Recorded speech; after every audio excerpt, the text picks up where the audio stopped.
नमस्ते, मैं हूं दिग्विजय सिंह और आप देख रहे हैं न्यूज पथ। कई बार तलाक की खबरें आपके आसपास से गुजरती होंगी और कई बार आपके दिमाग में एक बात सामने आती होगी कि आखिर तलाक के मामलों में गुजारा भत्ता यानी मेंटेनेंस कैसे तय किया जाता है। गुजारा भत्ता होता क्या है? तो चलिए पहले गुजारा भत्ता होता क्या है उस पर बात करते हैं।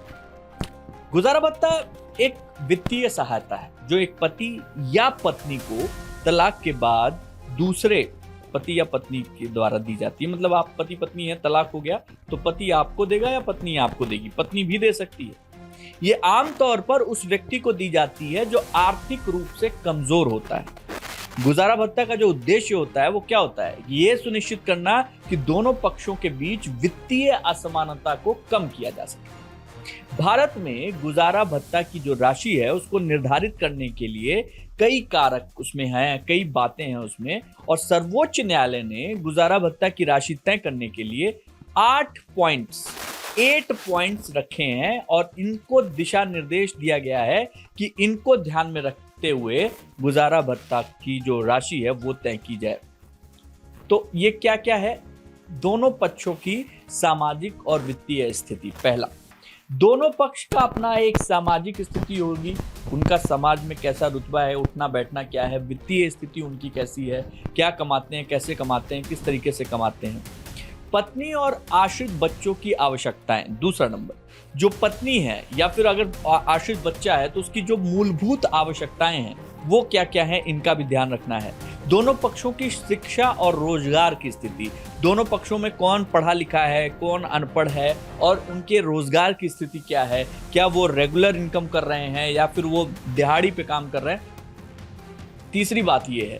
चौथी चीज है शादी की लंबाई, यानी कि एलिमनी जो निर्धारित की जाती है उसमें शादी कितने साल तक चली है, कितना साथ में रहे हैं ये लोग, इस पे भी निर्भर करती है। और इसके बाद आता है कि शादी के दौरान दोनों पक्षों का जीवन स्तर, इसे भी देखा जाए कि वो शादी जब हुई थी तो उसमें लड़के का जीवन स्तर क्या था, लड़की का जीवन स्तर क्या था, इसको भी ध्यान में रखा जाता है। इसके अलावा दोनों पक्षों की उम्र और स्वास्थ्य की स्थिति का भी ध्यान रखा जाता है कि दोनों की उम्र कितनी है, उनकी स्वास्थ्य का जो पैरामीटर है वो कैसा है। आर्थिक क्षमता भी देखा जाता है। यहाँ पे ये देखा जाता है कि किसकी आय अधिक है, कौन ज्यादा कमा पाता है। तलाक के पीछे का कारण भी एलिमनी को प्रभावित करता है। जो तलाक के पीछे का कारण, मेन कारण क्यों हो रहा है, ये भी प्रभावित करता है। ये 8 वजहें हैं जिन पर यह तय होता है कि गुजारा भत्ता किस आधार पे और किसको मिलेगा और कितना मिलेगा। गुजारा भत्ता का पैसा केवल पत्नी के लिए होता है या बच्चों के लिए भी होता है?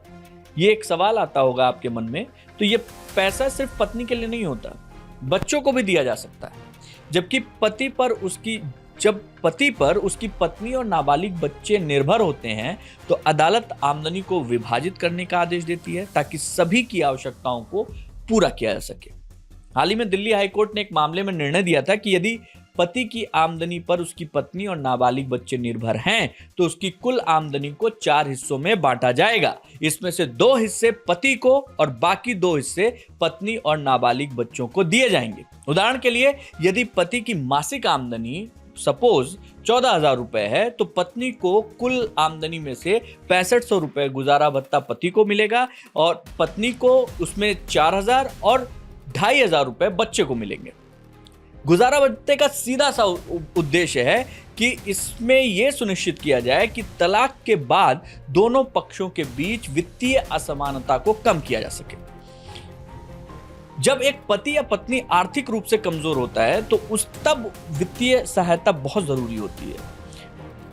इसलिए अदालतें ये सुनिश्चित करती हैं कि बच्चों के लिए भी जो उनका भरण पोषण है उसके लिए गुजारा भत्ता उनको ठीक तरीके से मिले, जिससे उनकी शिक्षा, उनको वित्तीय सहायता सब कुछ मुहैया कराई जा सके। इसमें आपकी शिक्षा, स्वास्थ्य, सारी चीजें आती हैं। यदि बच्चे अपने माता पिता में से किसी एक पर निर्भर हैं तो उस माता पिता को आर्थिक सहायता देने का निर्देश दिया जाता है। आजकल बढ़ते तलाक के मामलों को देखते हुए आपका क्या मानना है? आखिर इसका सबसे प्रमुख कारण आपको क्या लगता है? कमेंट करके बताइएगा जरूर। जय हिंद।